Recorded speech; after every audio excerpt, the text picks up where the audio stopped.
bênçãos de Deus, em nome do Pai, do Filho e do Espírito Santo.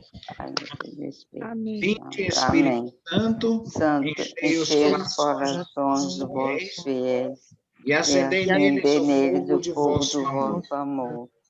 Enviai, Senhor, o vosso Santo Espírito, e tudo será criado, e renovareis a face da terra.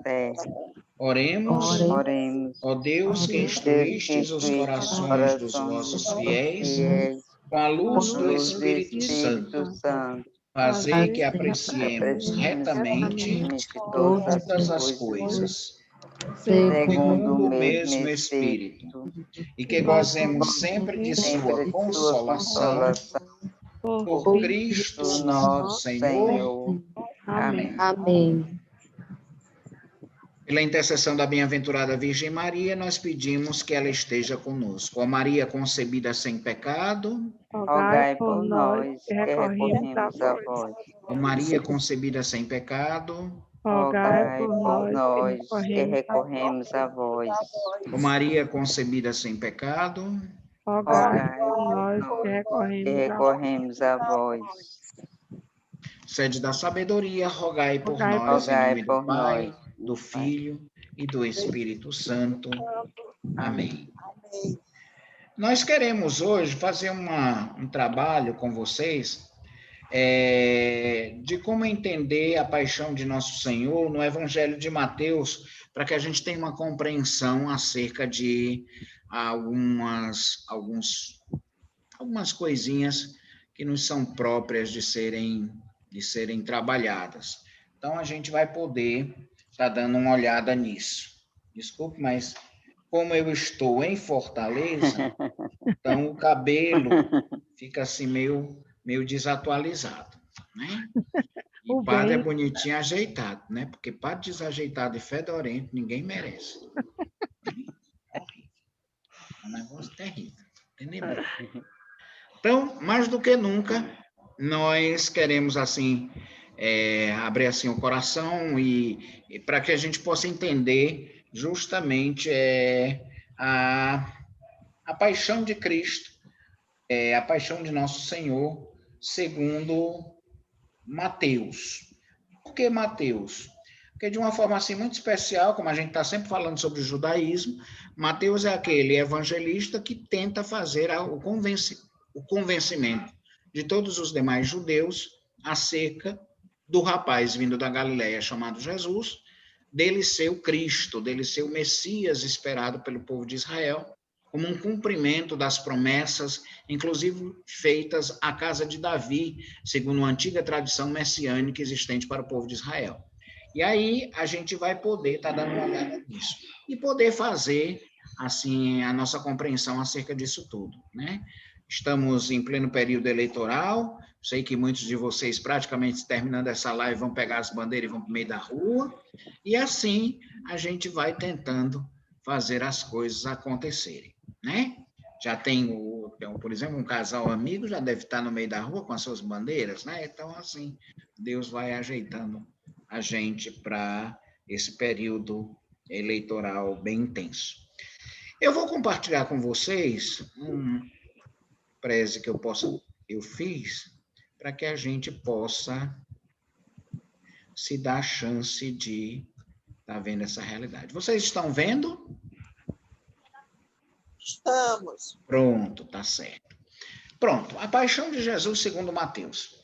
Eu estou utilizando o preze porque vai ficar mais fácil para que a gente possa vir a trabalhar tudo aquilo que a gente deseja acerca da trajetória do Evangelho de Mateus. E aí a gente vai se alternando e fazendo acontecer de acordo com a possibilidade que podemos ter em relação ao preze propriamente dito, certo? Vai ficar tudo ok. Essa escultura é uma escultura feita por um belga,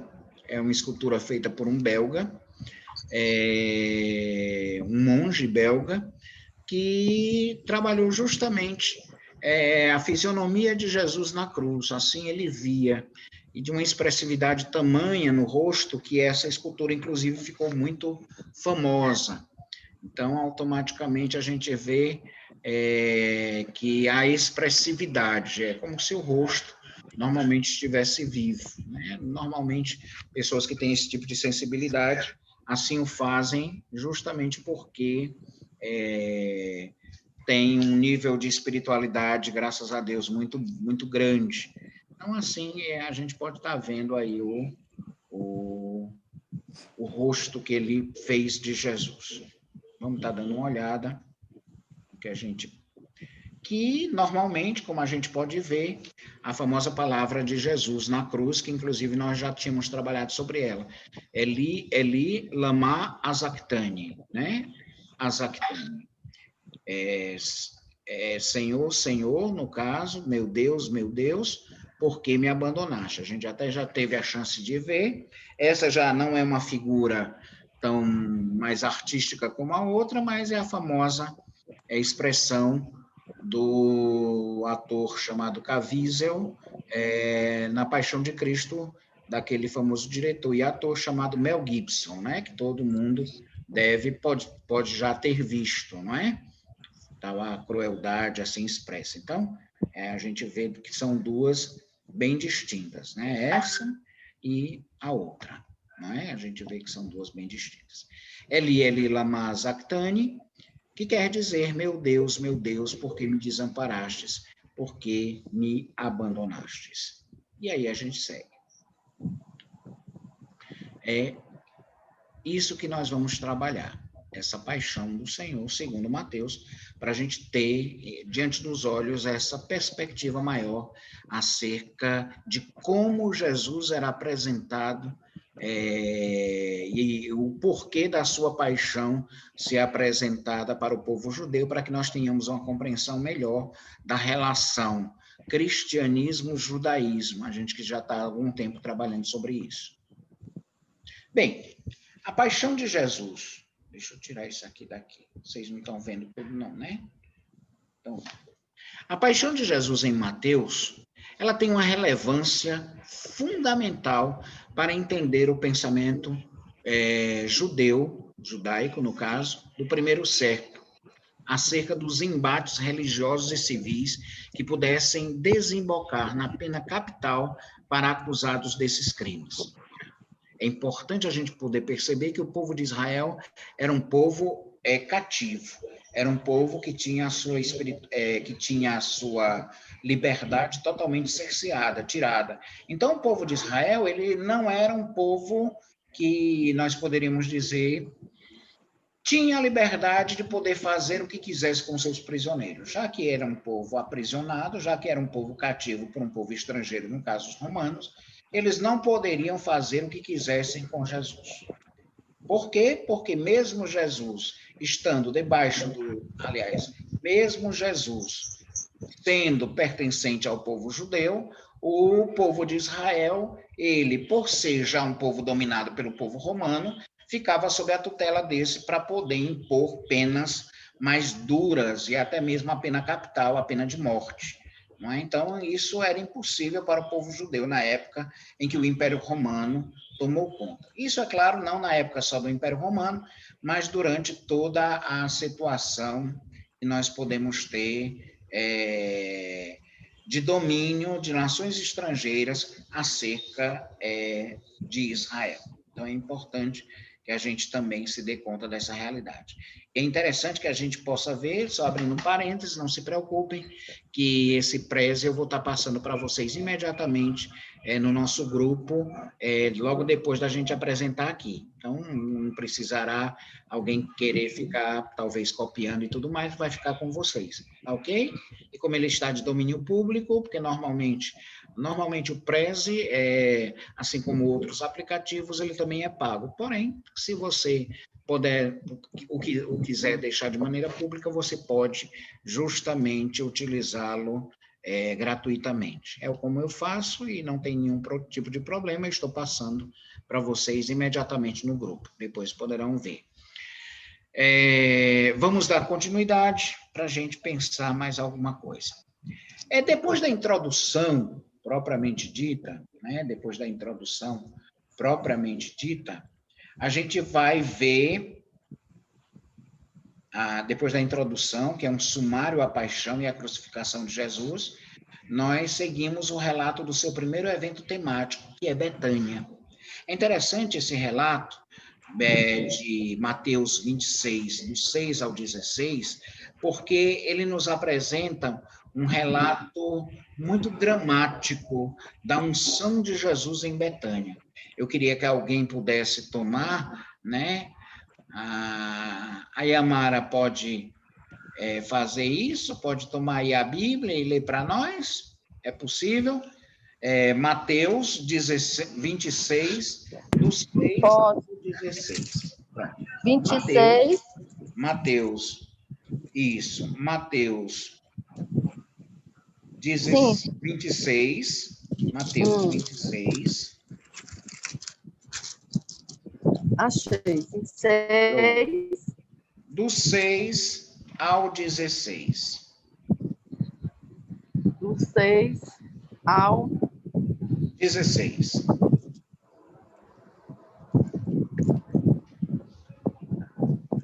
Do 6 a 16, né? Isso.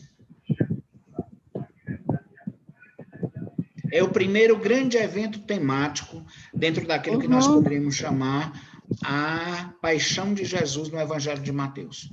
E eu escolhi justamente Mateus, porque é Mateus que faz uma relação profunda entre o cristianismo nascente e o Jesus que ele quer apresentar com o povo de Jesus, que de uma certa forma o rejeita totalmente e pela sua paixão e morte de cruz, o deixa completamente de lado como Cristo, como Senhor. Por favor, Yamara, pode ser? Pode ler. Pode.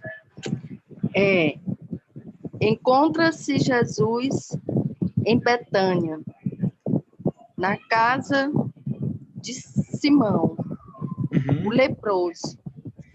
Estando à mesa, aproximava-se dele uma mulher com um vaso de alabastro, cheio de perfume muito caro, e derramou na sua cabeça. Vendo isso, os discípulos disseram, indignados, para que este desperdício? Poderia vender estes perfumes por um preço bom e dar o dinheiro aos pobres. Jesus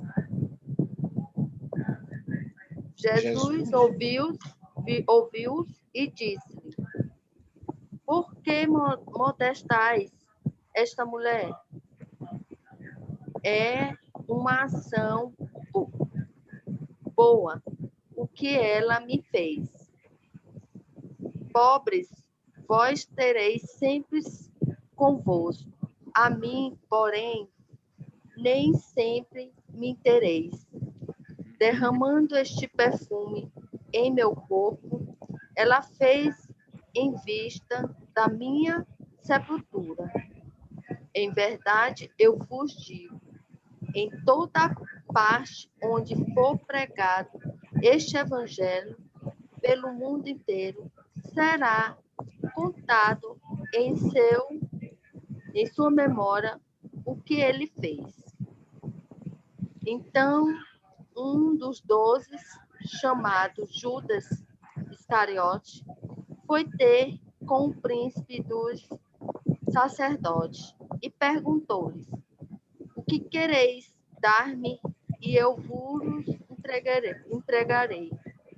Ajustaram-se com ele 30 moedas de prata. E desde aquele instante procuravam uma ocasião favorável para entregar Jesus. Pronto. Até aí? Exatamente, até o 16. Do 6 ao 16 são exatamente 10 versículos. A gente vai vendo que na paixão de Jesus, segundo Mateus, é importante a gente poder perceber que começa a haver aquilo que nós chamamos uma desaceleração do texto. Como é isso, padre?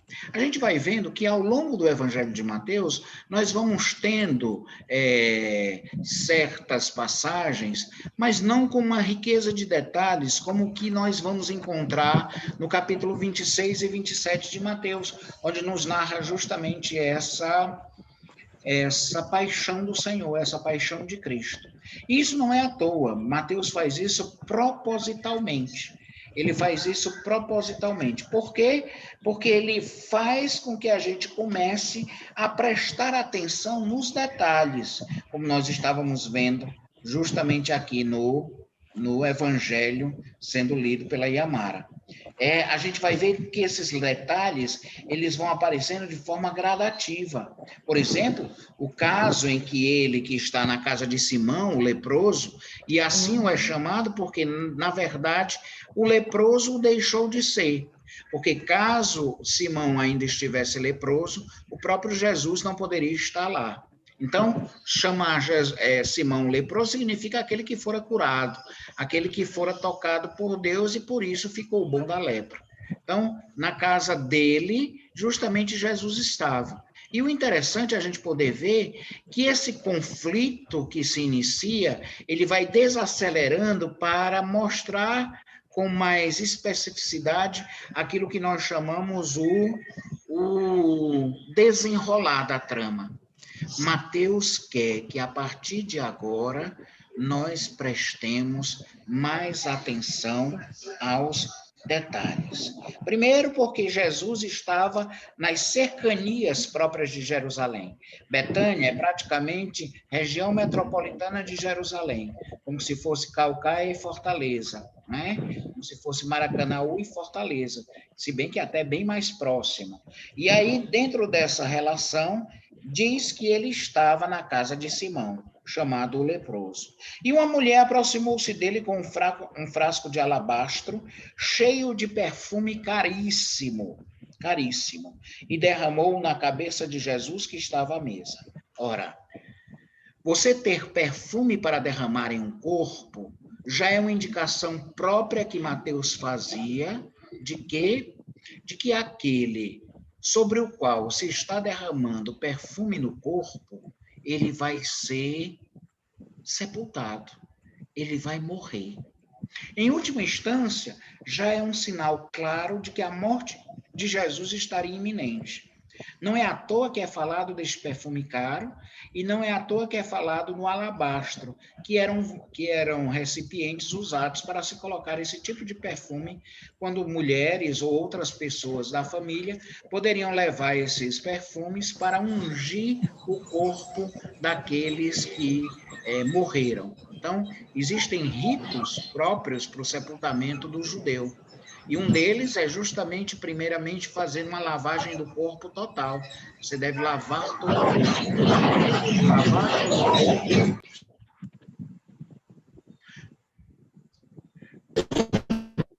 E depois de lavar todo o corpo, acontece que você começa a ungir o corpo, começa a passar perfume e óleos essenciais no corpo.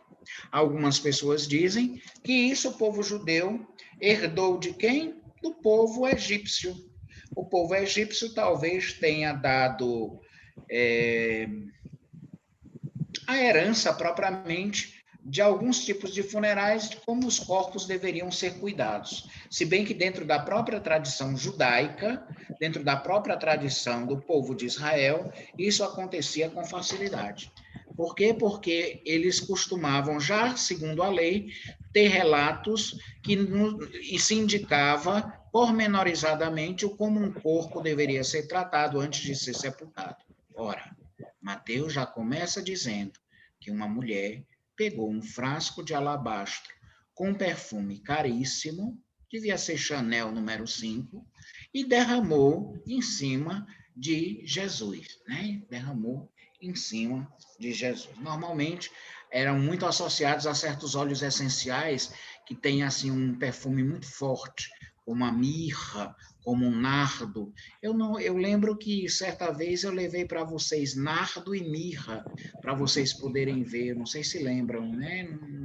A gente levou o nardo e a mirra para que vocês pudessem sentir o cheiro, tanto do nardo como da mirra, que tinha aquele cheiro mais, podemos dizer, até orientalizado. Então, talvez fossem perfumes como esses, que eram muito caros na época, porque eram difíceis de serem feitos, né? Sem a aparelhagem que nós teríamos hoje em dia. Pois não? Aldaci. Padre, em João, ele fala que ele foi, Betânia ficou na casa, foi de Lázaro, Marta e Maria, né?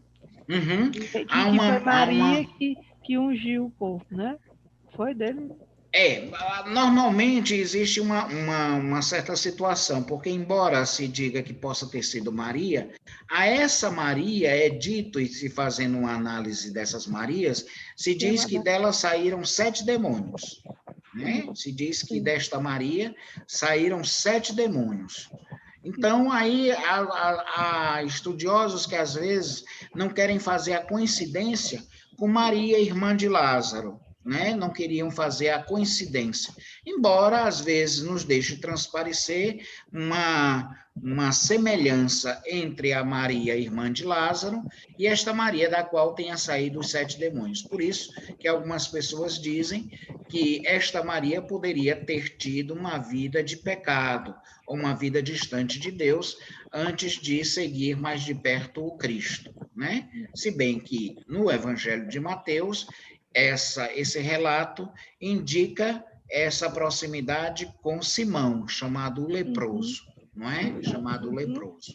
Obviamente, também não se faz nenhum tipo de referência à possível morte de Lázaro, ou qual teria sido o porquê do seu falecimento. Embora o próprio sinal de Lázaro indicaria para nós não propriamente a ressurreição, como nós costumamos dizer, mas aquilo que nós chamamos de uma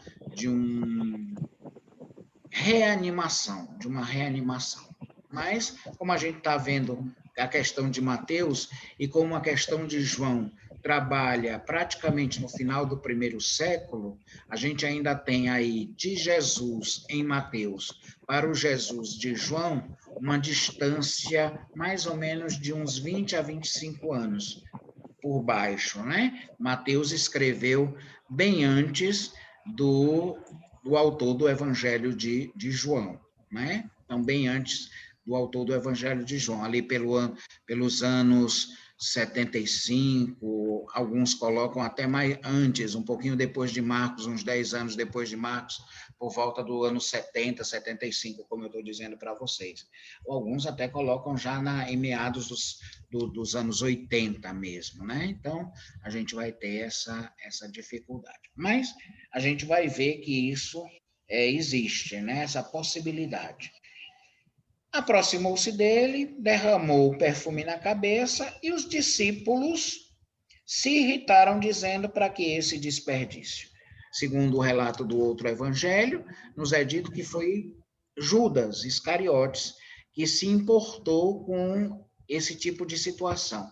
Não porque ele estivesse realmente interessado nos pobres, mas porque ele estava interessado no dinheiro da bolsa, afinal de contas, ele era quem era o tesoureiro dos 12. Ele quem tomava conta da bolsa, em outras palavras, fornecia o dinheiro para as possíveis necessidades que os discípulos pudessem ter, no caso, os apóstolos pudessem ter com as necessidades diárias, alguma comida, comprar um pedaço de pão, fazer uma travessia, enfim, era essa a noção que se poderia ter.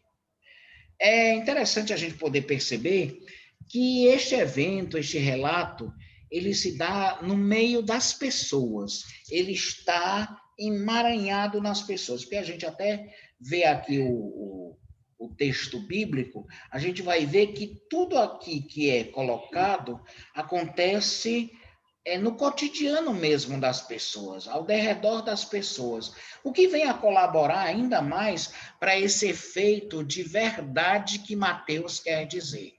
Por quê? Porque acontecendo naquilo que é corriqueiro na vida das pessoas, acontecendo no meio das pessoas, é como se Mateus diz, bem, isso que eu estou contando é verdade. Por quê? Porque eu tenho testemunhas, porque tem pessoas que estão vendo essa realidade acontecer. Então, isso é fundamental. Então, Mateus não nos dá os detalhes a respeito do motivo desta visita a Simão, de jeito algum. A gente vai poder ver aqui que o que é nos informado era que este mesmo Simão, como eu dizia, era apenas o leproso, era chamado leproso. E é claro que a partir dessas colocações feitas no próprio texto, a gente poderia pensar algumas coisas acerca do próprio Simão, né? Como eu estava dizendo para vocês, ele tudo leva a crer que poderia ter sido alguém que pudesse ter sido curado. Isso tudo é hipótese de trabalho, mas não está de todo equivocado a gente lançar a mão dessas hipóteses de trabalho, né? Não está de todo equivocado, de modo algum. Vamos estar vendo mais o que aqui? Aqui. Cadê o texto? Porque incomodar-se esta mulher, ela praticou uma boa ação para comigo. Os pobres sempre tereis convosco, mas a mim não tereis sempre. Poderia parecer essa palavra de Jesus uma palavra que nos soasse como que quase que egoisticamente, né? Afinal de contas está dizendo, vocês estão se importando com os pobres vocês sempre terão. E também como uma alusão ao pensamento de que Jesus poderia estar levantando a bandeira de que a pobreza jamais acabaria, de que a pobreza continuaria para sempre, e que pobres sempre teríamos para poder fazer algo por eles. Porém, a ele não teríamos sempre. Em outras palavras, não é bem essa a proposta que Jesus assim nos quer dar com essa frase assim colocada no Evangelho, mas de que no atual momento aquela unção não foi de todo errada, porque afinal de contas Jesus, por ser justamente filho de uma família igualmente pobre, ele também era um dos pobres a serem cuidados. E que, embora ele faça uma referência direta aos outros demais pobres, ele também é um anauim, ele também é um pobre de Javé. Ele é alguém que justamente precisa também ser cuidado, precisa ser tratado. Em outras palavras, Jesus, ele não se evade da realidade de pobreza, de paixão, a qual os outros também, né, mais pobres, também vivem. Mas ele mesmo vem a dizer, pobres sempre os tereis, mas no atual momento, é importante que isso seja feito comigo, para uma indicação de algo maior que será feito em prol de todos, não somente dos pobres, é verdade em primeiro lugar a eles, mas não somente deles, mas de todas as pessoas. Importante a gente ver essa realidade. Quando esta mulher justamente se aproxima, a gente vai ver que Mateus ele vem nos informar aqui no texto que se trata de um perfume caríssimo. Ora, ao dizer que se trata de um perfume caro, é claro que Mateus aí está querendo fazer uma valorização extrema da ação daquela mulher. Não se está dizendo que o perfume é caro só para se saber que ele custava caro. Mas por quê? Porque a sua ação, essa é que era cara. A ação da mulher é que se tornava cara. A ação daquele ato que se tornava um ato caro aos olhos de Deus, um ato valoroso aos olhos de Deus. E era digno, obviamente, de um empreendimento daquela monta, daquela grandeza. Então, Mateus nada nos diz propriamente a respeito desta mulher. Nem mesmo o nome dela a gente vai poder estar vendo, né? Eu e a Aldeci estávamos fazendo algumas elucubrações, algumas hipóteses acerca da mulher, mas isso em comparação com o Evangelho de João. Mas Mateus mesmo não diz nem como era o nome da mulher. Ele vem a dar uma ênfase ao que ela faz. Ele vem dar uma ênfase ao que ela realiza. E aí está a diferença. A mulher, ela vai fazer algo especial. Ela vai fazer algo especial. E o algo especial dela é tão importante e tão caro que supera até mesmo a própria importância que teríamos ao saber o nome dela. É essa a noção que a gente vai poder ver. E é nesse contexto mesmo, e é nessa estrutura que a gente vai poder ver que Jesus, na companhia dos discípulos, ele andava, ele estava. Jesus, como é que dizia minha avó? Ele andava para cima e para baixo com os discípulos. E ao andar para cima e para baixo com os discípulos, ele quer dar a conhecer aos discípulos, ele quer dar a conhecer, inclusive, aqueles que estariam na casa de Simão, o leproso, segundo o Evangelho de Mateus, que o ato daquela mulher era caro, que o ato daquela mulher era valoroso. E é interessante a gente poder perceber que nenhum destes apóstolos tem um nome mencionado. Nenhum dos discípulos que lá está tem um nome mencionado, né? A não ser o próprio dono da casa, que é chamado Simão e que tem por adjetivo o leproso.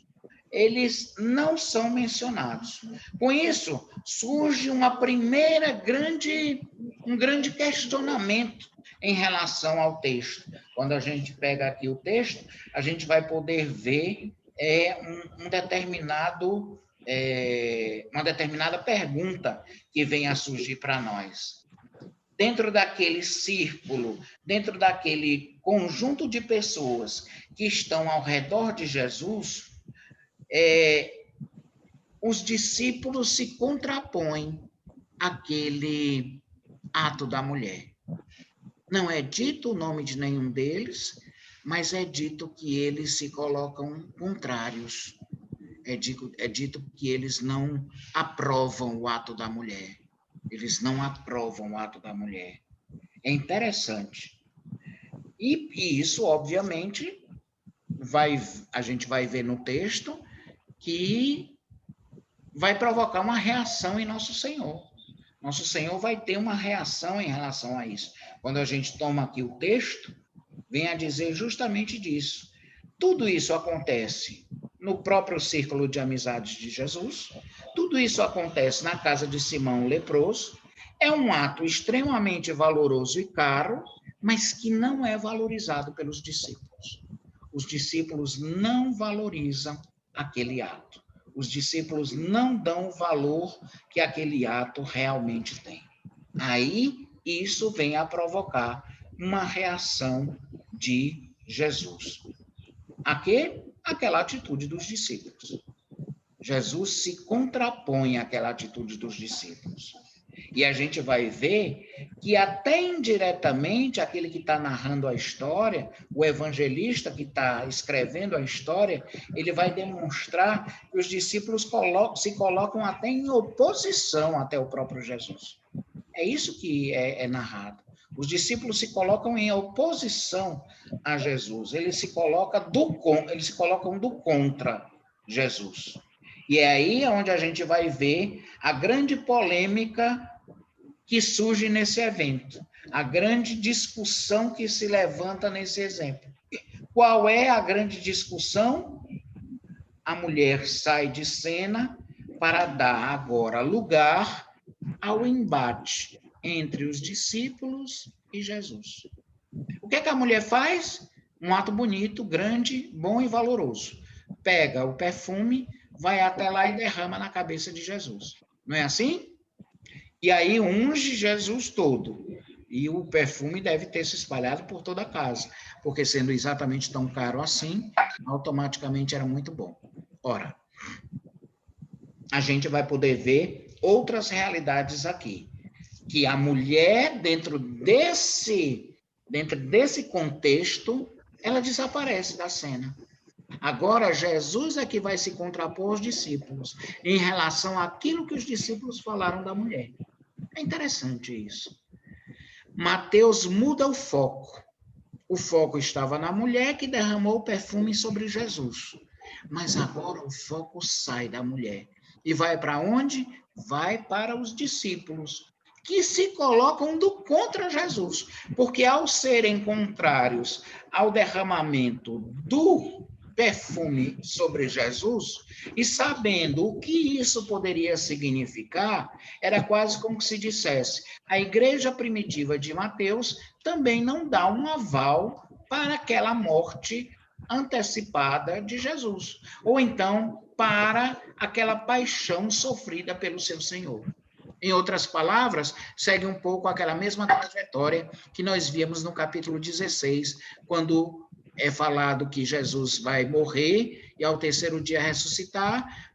Pedro chega ali e diz assim, não, Senhor, não, que isso não te aconteça. Então, ao se contrapor à mulher, os discípulos não estavam tão interessados na questão dos pobres, por isso da resposta de Jesus, que pode parecer até muito estranha.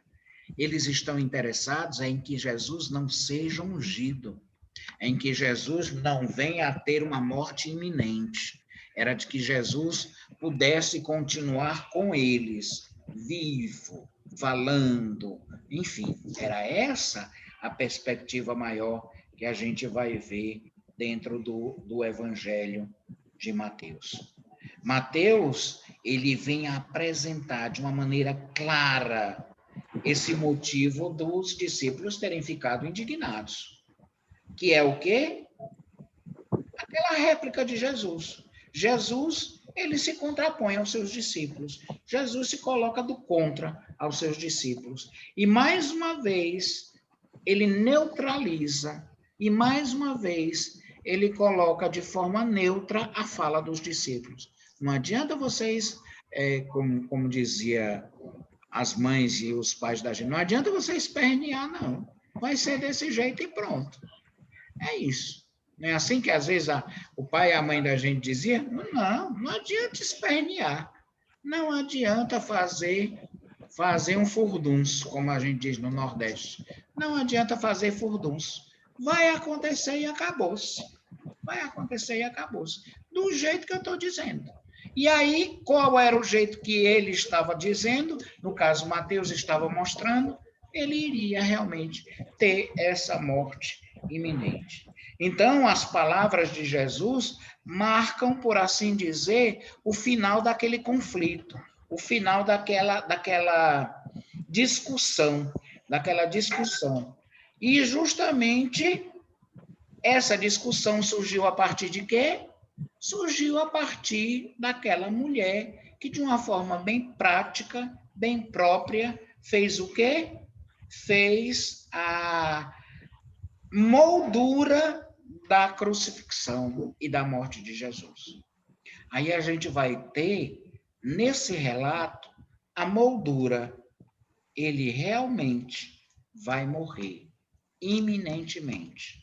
Ele vai morrer. Daqui a pouco, ele morre. Por quê? Porque o seu corpo já foi antecipadamente ungido, já foi antecipadamente perfumado. É praticamente uma introdução que Mateus faz ao relato da paixão e da crucifixão. É impressionante a gente poder ver isso. E essa imediata, podemos dizer assim, transição entre o relato da mulher para o relato seguinte, que já vem o de Judas, né, que vai fazer a negociação com os sumos sacerdotes, com o sumo sacerdote, com os sacerdotes do templo, vem a fazer uma moldura diferenciada, como que dizendo, não, o que começou, a gente já está dizendo no começo que ele vai morrer.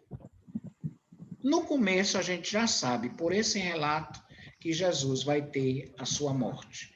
E o desembate, o embate, melhor dizendo, que os discípulos têm com Jesus, dos discípulos dizendo que aquilo ali não devia ter acontecido, não, devia ter vendido era o perfume por um alto preço, para dar aos pobres, era quase como que uma desculpa esfarrapada que os discípulos estavam dizendo que não queriam que Jesus fosse ungido. E Jesus disse, não, mas pobres vocês sempre terão. A mim vocês não terão sempre, não. Então, era o ponto final que Jesus colocava nesse embate. Era o ponto final que Jesus dava para essa questão. Tudo bem até aí? Tudo ok? Vamos lá. Ok. Pronto. Vamos mais um pouco. O conflito, é claro, gira em torno da mulher, na casa de Simão. Mateus nada nos diz acerca dela, enfatiza a sua relação praticada por ela e se configura no objeto da reação dos discípulos. Isso a gente já viu. Então, é uma introdução, como eu estava dizendo, esse evento é uma introdução ao percurso da paixão e da crucificação. Essa conclusão é assinalada por essa transição para o próximo evento, que é o acordo firmado entre Judas e os sacerdotes. Josélia, você que está aí, por favor, minha irmã, pegue para nós, a partir do capítulo, aliás, a partir do versículo 14, pegando esses dois versículos do 14 ao 16 para nós, por favor. Certo. Então, um dos 12, chamado Judas Iscariotes, foi até o chefe dos sacerdotes e disse, o que me dareis se eu entregar? Fixaram-lhe, então, a quantia de 30 moedas de prata. E, a partir disso, ele procurava uma oportunidade para entregá-lo. No primeiro dia dos ázimos, os discípulos aproximaram-se de Jesus, dizendo, onde queres que te preparemos para comer a Páscoa? Ele respondeu, ide à cidade, à casa de alguém, e diz-lhe, o mestre diz, o meu tempo está próximo. Em tua casa irei celebrar a Páscoa com meus discípulos. Os discípulos fizeram como Jesus lhes ordenara e prepararam a Páscoa. Pronto. É interessante a gente poder ver o seguinte. Judas é dito em grego Judas com a palavra, eu até tinha anotado aqui, Ioudas. Ioudas dá para nós, no hebraico, a palavra Judá. Quem era Judá? A escritura. Ora, o livro do Gênesis, no capítulo 37, vem a dizer para nós que Judá foi aquele irmão que vendeu o seu irmão. Veja, tem uma relação. Judas e Judá. Né? Judas e Judá. Judas era aquele irmão dos 12 filhos de Jacó. Vocês lembram que Jacó teve 12 filhos, né? Já teve Abraão gerou Isaac, Isaac gerou Jacó, e Jacó gerou 12 filhos. Uhum. Desses 12 filhos, teve Judá. E Judá vendeu o seu irmão José. Que era José do Egito, como a gente chama, né? Não é à toa que o termo Judas está aí colocado, né?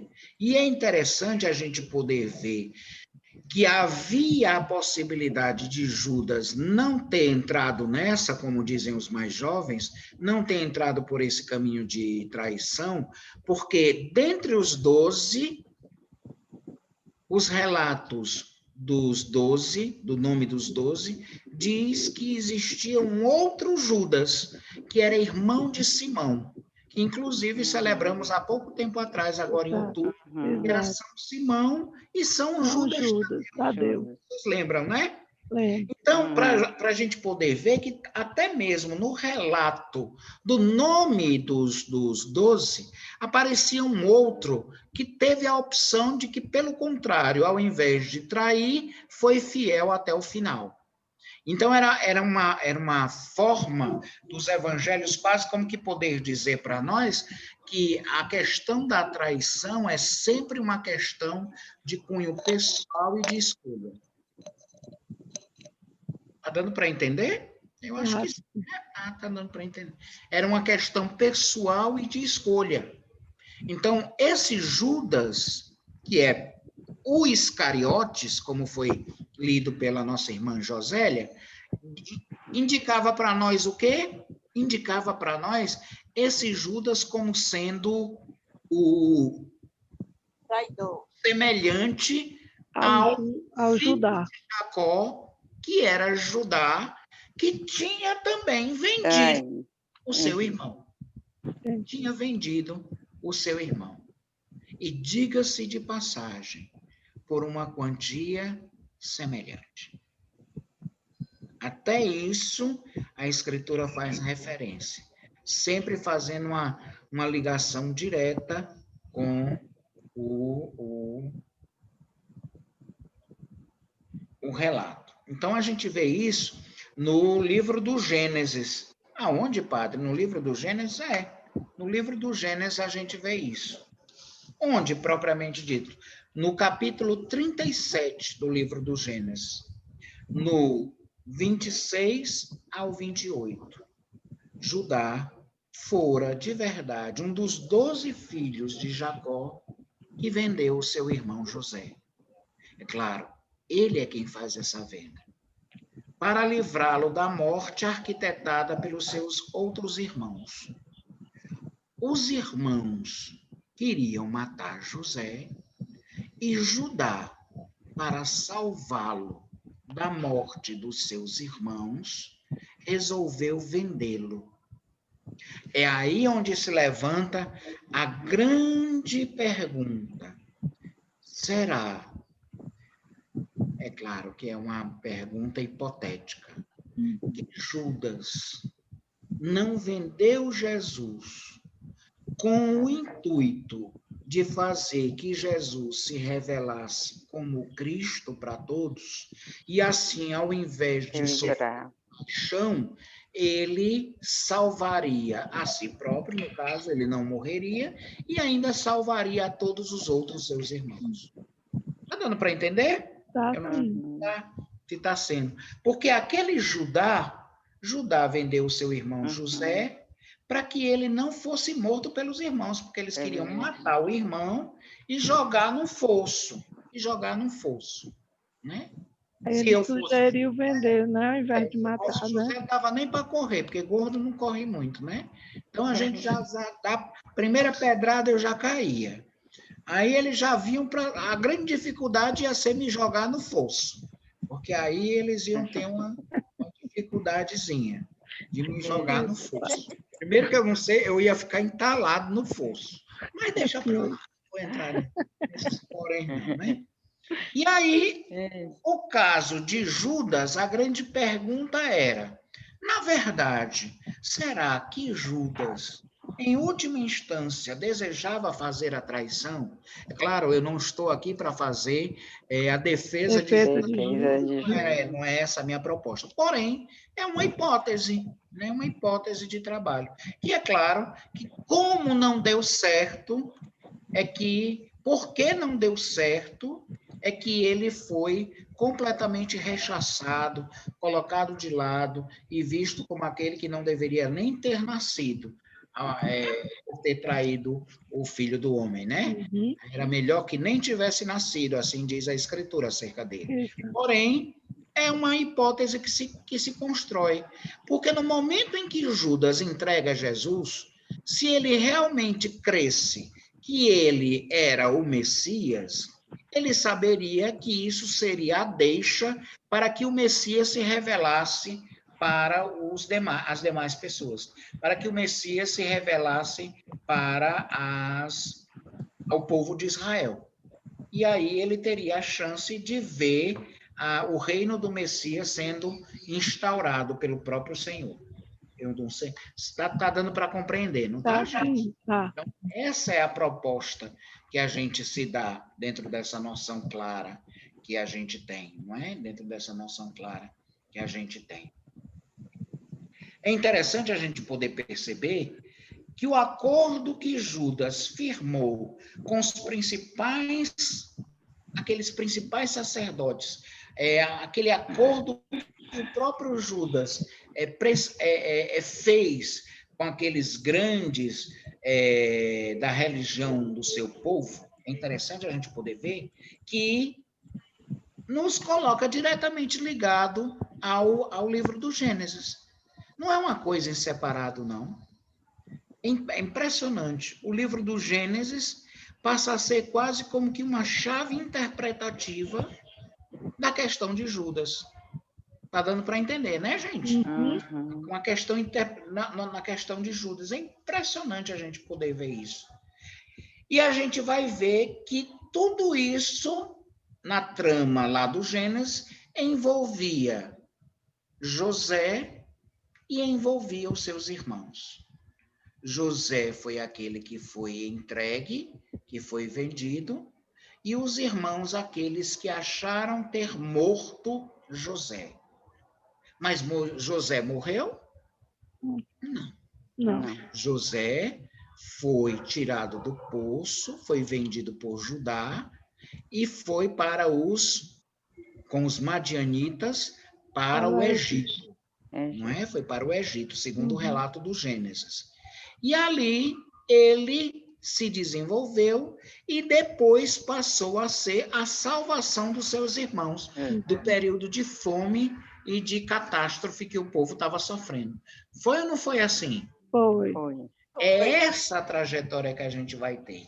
A trajetória que a gente vai ter é justamente essa, a de nós estarmos diante do novo que nos é apresentado. De que José do Egito é semelhante a Jesus na sua paixão. Porque se Judá levou, inclusive, o manto de José para o seu pai Jacó, para que ele tivesse a certeza de que o filho tinha morrido, também a gente vai ter os cravos, a coroa de espinhos, a cruz, como sinais da paixão de Jesus. Porém, aquele que era considerado morto estaria redivivo, estaria vivo de novo, que era o caso de José, estando no Egito. Menina, é coisa, né? É interessante demais. Mas não é, a gente fazendo essa relação, a gente vai ver que a figura de José do Egito é a imagem de Jesus posteriormente ressurrecto dentre os mortos, porque assim como o vender de Judas desembocou posteriormente na salvação dos seus irmãos, assim também Jesus, por ser vendido por Judas Iscariotes, também fez disso algo bom e reverteu na salvação dos seus irmãos, no caso de toda a humanidade. E aí é onde se pergunta, será que a ação de Judas, embora a gente não tira nenhum tipo não diminui, não faz nenhum tipo de diminuição acerca daquilo que a comunidade cristã viu em Judas. Ele traiu Jesus, ele entregou Jesus. Ele poderia não ter feito, porque existia um outro Judas que não fez, que foi fiel até o final. Porém, foi um efeito dominó positivo. Aquilo que poderia... Como é que diz o padre... eu acho que é o padre Marcelo Rossi que canta esta canção, que eu acho interessante, que ele diz assim: aquilo que parecia impossível, aquilo que parecia não ter saída, aquilo que parecia ser minha morte, mas Jesus mudou minha sorte, eu sou um milagre, eu estou aqui. Então é como se a gente dissesse, o evento criado por Judas Iscariotes, ele desembocaria em algo extremadamente mal, que seria a morte de Jesus. Porém, a morte de Jesus não foi o fim. Foi, pelo contrário, o início de uma nova realidade cristã e mais aprofundada. Eu acho interessantíssimo assim, Demais. a gente fazer essas conclusões acerca da... Porque aí a gente vai ver com outros olhos. E aí é onde eu coloco para vocês. Na cena que segue, Judas é o principal protagonista. O narrador da história apenas nos aparece para indicar o preço combinado e que Judas buscava a oportunidade para cumprir o seu contrato. Pronto. O que é que o narrador coloca na história de Mateus? Que Judas tinha um preço combinado e que ele buscava fazer isso acontecer. O resto, tudo vai acontecendo de forma detalhada. E muitos questionam, é onde vem aí, e muitos questionam a participação de Judas nessa história toda, pois muitos estudiosos dizem que existe uma relação profunda entre Judas e Judá, o irmão que vendera o seu irmão José. Gênesis 37, do 26 ao 28. Tá ok? Depois vocês vão estar com esse preze com vocês. Assim, Judá, sem saber, cooperou na execução do plano divino de salvar seus iguais da fome que assolou a terra de Canaã mais tarde, quando José já era governador do Egito. Então, isso também é bom que a gente possa estar lembrando. Ele cooperou com isso. Ele cooperou nessa execução do plano divino. Então, aí a grande pergunta, ora, se Judá cooperou na execução do plano divino, embora Judas tenha feito algo mal, tenha feito algo ruim, mas de uma forma indireta, aquilo que era mal, aquilo que era ruim, Deus fez algo bom. Deus transformou em algo bom. A traição de Judas não foi a última palavra dada. A última palavra dada foi a morte e ressurreição do Senhor Jesus vencendo todas essas situações. Não é verdade? Então, isso é fundamental. Vamos lá. O Eli Lama Sabachthani, que a gente já tinha visto, e a gente vai agora para os outros prezes que estão aí nessa imagem de Jesus. Como no caso de José, por ironia, Judas também coopera para que o plano divino da salvação aconteça em Jesus e por Jesus. Impressionante isso. Deus faz com que o ato traidor de Judas coopere também para a salvação. Aquilo que era tido como extremadamente mal em si mesmo, Deus faz uma coisa boa, que é o plano da salvação ser levado a cabo. E aí a grande pergunta que se faz, realmente, Judas não teria sido, em última instância, utilizado por esse plano divino para fazer com que ele acontecesse? A gente não saberia responder. Porém, se abre uma janela nova de reflexão, de pensamento, que poderia desembocar até num final bom para o próprio Judas, embora o evangelho já o tivesse, de uma certa forma, feito condenações. Mas a igreja mesmo nunca fez nenhum tipo de colocação dizendo que ele estaria no inferno ou de que ele estaria eternamente distante de Deus. Vamos lá. Na instituição da ceia, nós averiguamos como personagens Jesus, os discípulos e Judas. Então, a gente já chega na ceia. Estávamos em Betânia, depois passamos ao comércio feito de Jesus por Judas com os sumos sacerdotes, que nos remetia a Judá, filho de Jacó, com seus outros 11 irmãos que iam matar, e que agora a gente chega na instituição da ceia, onde a gente vai ver justamente essa trajetória. O conflito ficará em torno do anúncio que Jesus faz de que será traído. E o desfecho da cena acontece com a celebração da última ceia, que é o memorial de sua morte sacrificial. Memorial é diferente de memória. Memória é uma saudade. Alguns liturgistas, alguns que trabalham a liturgia, alguns que trabalham a Sagrada Escritura em relação à liturgia, dizem que até nos textos da liturgia não deveria aparecer a palavra memória, porque a palavra memória para nós latinos faz relação à saudade, faz relação àquilo que já passou. Uma memória que eu tenho, por exemplo, a memória que a gente tem quando entrou no ginásio, a memória que a gente tem de um pai, de uma mãe que já foram para junto de Deus. Memória é uma saudade.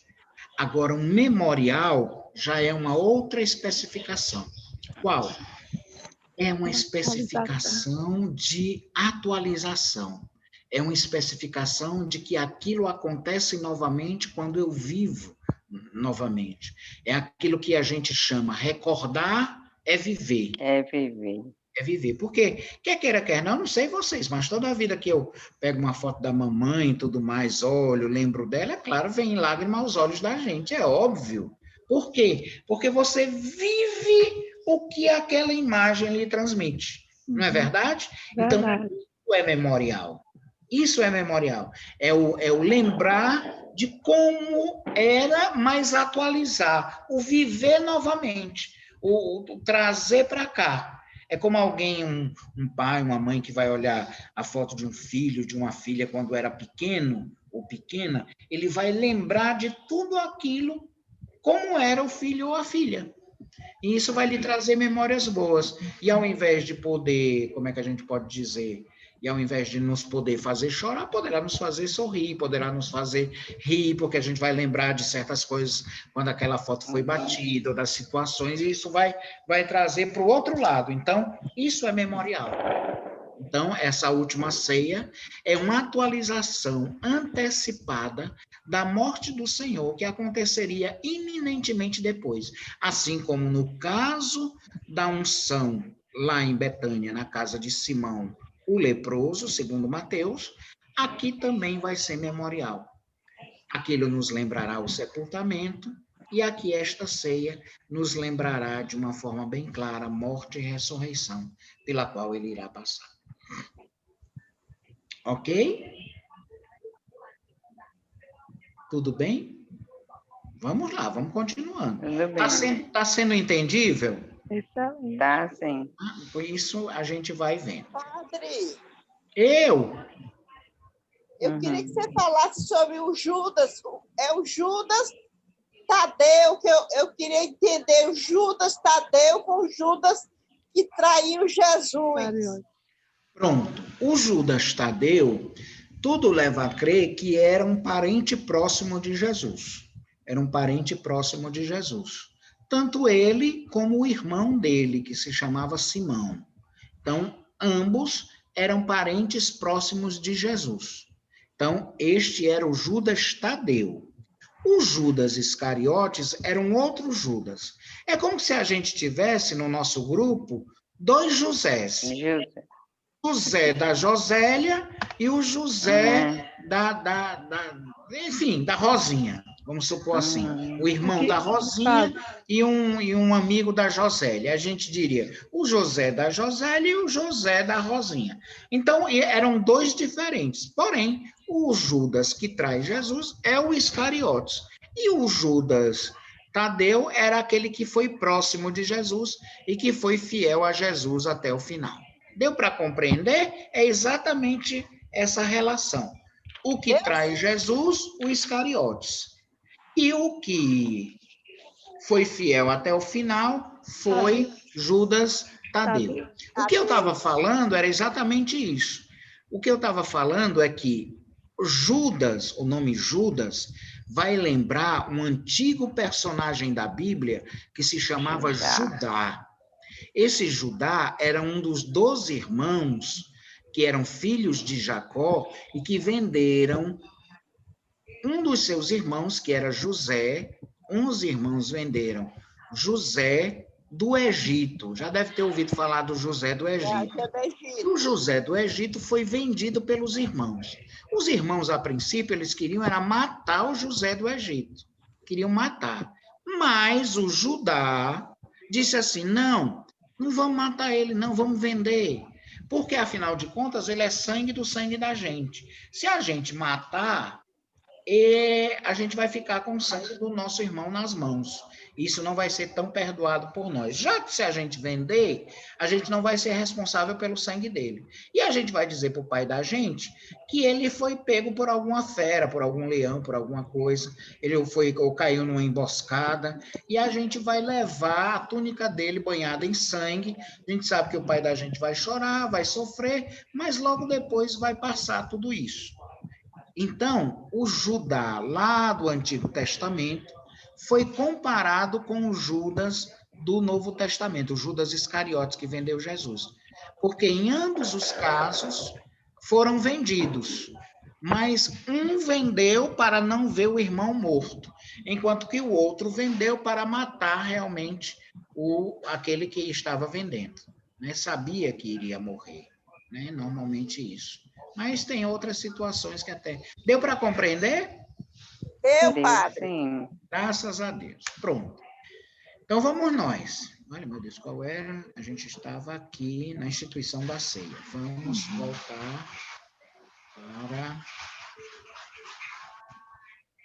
Quando Jesus... Deixa eu ver aqui. Pronto. Quando Jesus prediz a negação de Pedro, estão com ele, além de Pedro, os demais discípulos. Jesus confronta os discípulos com a predição do seu abandono e negação. E os discípulos negam que irão abandonar Jesus e também negá-lo. Então, não é somente Pedro que vem a dizer que não irá, aliás, abandonar Jesus. Os discípulos, eles vêm a dizer que não irão abandonar Jesus. Então, a gente tem Betânia, temos Judas que vendeu Jesus, temos depois a ceia, e agora a gente tem aquele diálogo de Jesus com os discípulos, em que Jesus diz que vai ser abandonado por todos. Porque quando a gente diz que foi Pedro que negou Jesus e o abandonou, a gente esquece que os outros também fizeram isso. Só que Pedro, ele falou isso. Os outros não, eles abandonaram sem dizer nada.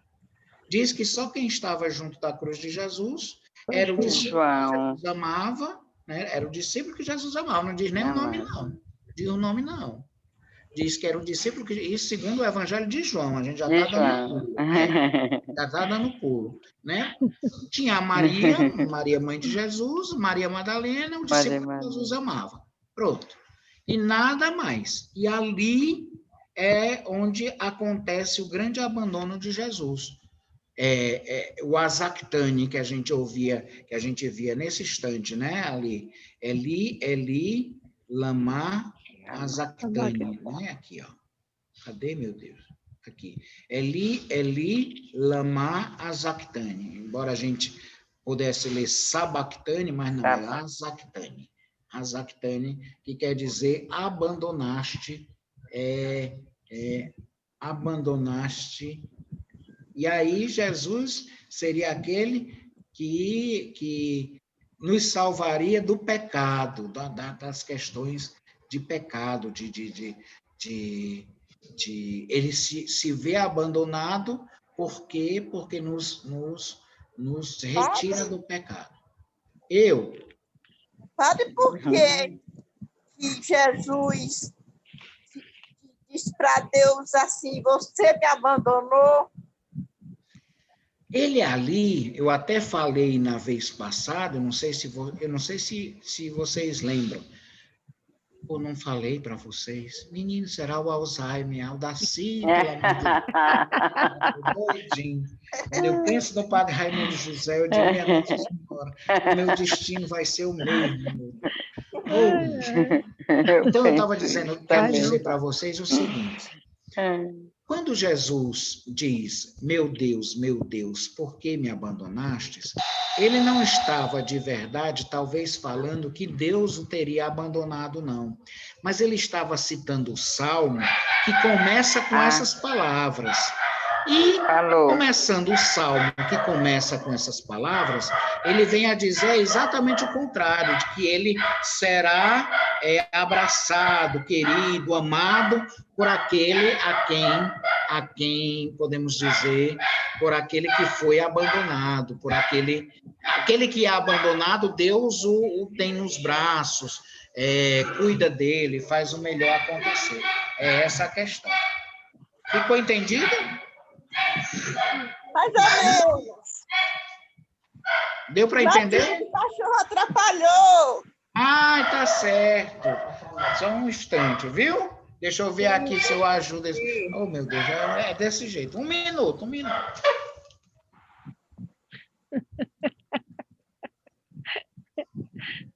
Eita, padre.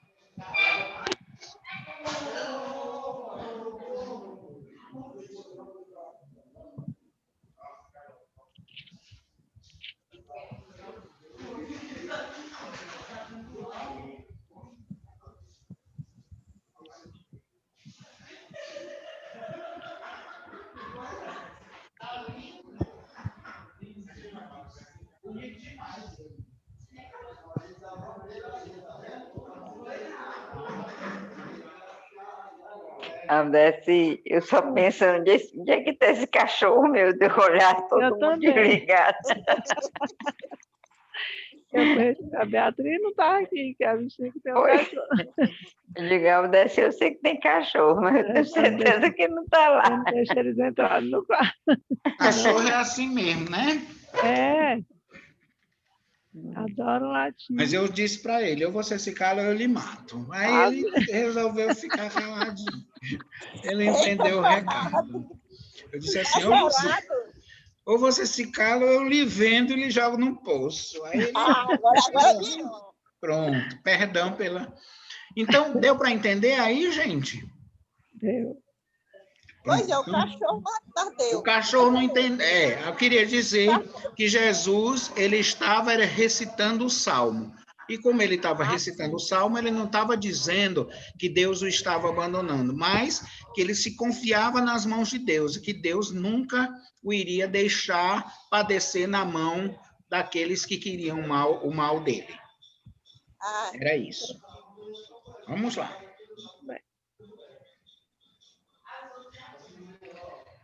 Aí a gente vem para a famosa passagem de Jesus no Getsêmani, né? Naquele jardim que existia no Monte das Oliveiras, que inclusive existem até hoje as oliveiras daquela época, porque a oliveira, que é as que produzem as azeitonas para nós, não é? Elas podem viver muito, muito. E existem oliveiras milenares. E existem ainda oliveiras da época de Jesus lá. Então, tudo leva a crer que Jesus as viu lá. As mesmas oliveiras. Não é as mesmas oliveiras. Não são outras, não. Mas são essas oliveiras milenares que já existem há muito tempo lá. Então, tem mais de 2.000 anos a oliveira. Em troncos enormes. Por quê? Porque são oliveiras muito velhas. E tem lá. Então, Jesus está lá no Getsêmani, e esse texto está no capítulo 26, do 36 ao 46. Então, se apresenta com Pedro e os filhos de Zebedeu, que são Tiago e João. Então, Tiago e João eram os filhos de Zebedeu. Os discípulos dormem, enquanto Jesus se angustia e ora. Aí, essa hora aí não é com H, não, pelo amor de Deus, gente. E ora do verbo orar. O verbo rezar, Hora de rezar. Jesus indica que sua pressão faz parte do cumprimento da vontade do Pai. Então, quer dizer, ele sofrer toda aquela pressão, ele sofrer tudo aquilo pelo qual está passando, faz parte da vontade do Pai, que foi expresso na Sagrada Escritura. E Jesus fica perante o Sinédrio, que é onde ele é negado por Pedro, e fica perante Pilatos. Esse Sinédrio é aquele onde ele fica ali no jardim, aparece a mulher, aparece as pessoas, olha, você conheceu, você sabia? E aí Pedro nega Jesus naquele momento. E onde é escolhido Barrabás para ser solto, né? Então, é uma coisa indicando a outra.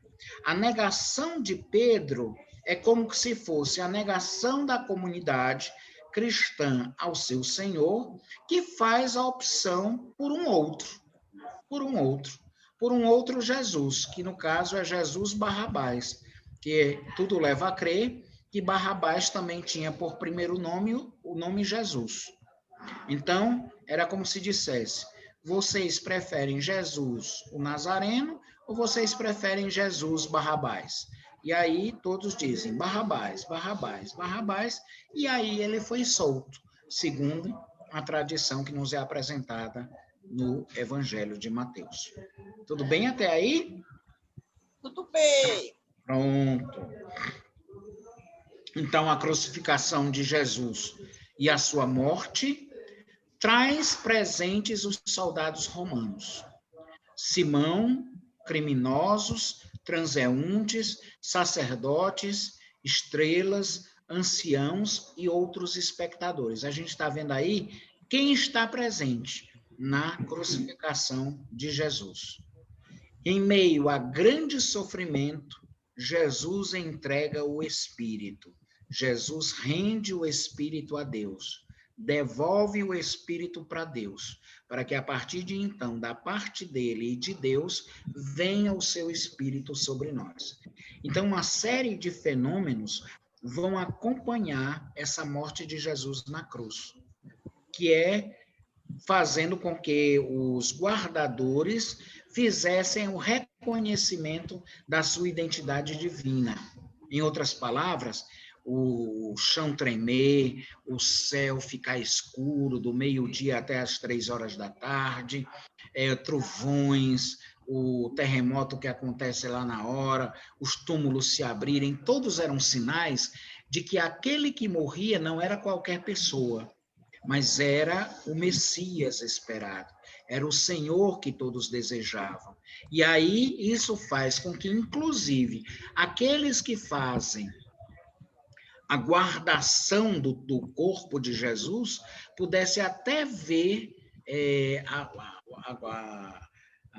nesses fenômenos a sua identidade divina, a sua carteira de identidade, que não era simplesmente de um mero homem, mas era de Deus homem, era de um homem ao mesmo tempo sendo Deus. Tudo bem? Tudo bem. E aí a gente vê o sepultamento de Jesus e a guarda que é feita de Jesus, que finaliza, por assim dizer, essa narração da paixão, onde a gente vai ver o grande José de Arimateia, que lacra o túmulo de Jesus na presença de duas Marias, e que Pilatos designa uma guarda própria para vigiar o túmulo. Isso é fundamental. E onde a gente tem a famosa frase, que inclusive foi perguntada, Eli, Eli, lama azakthani, e quer dizer, meu Deus, por que me abandonastes? É como se eu dissesse assim, meu Deus, por que me abandonastes?